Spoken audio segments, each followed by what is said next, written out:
you smell what the Rock is cooking?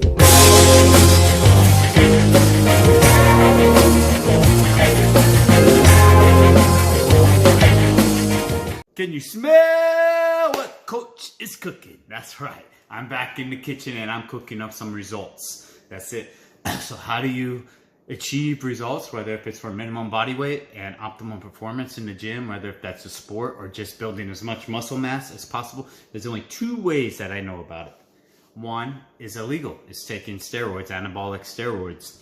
No judgment. I'm just saying if the easy button's your way to do it, by all means. It's not sustainable and it damages your body in the long term, but that's your choice that you make.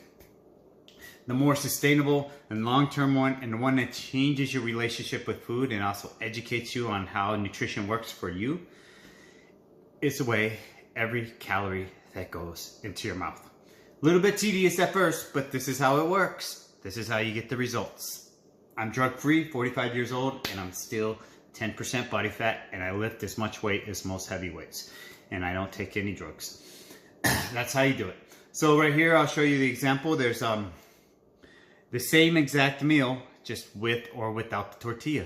It's in excess of 200 calories. So if that 200 calories is in surplus of my daily intake, that means that's roughly 25 to 30 pounds of fat a year. And that's just in a tortilla.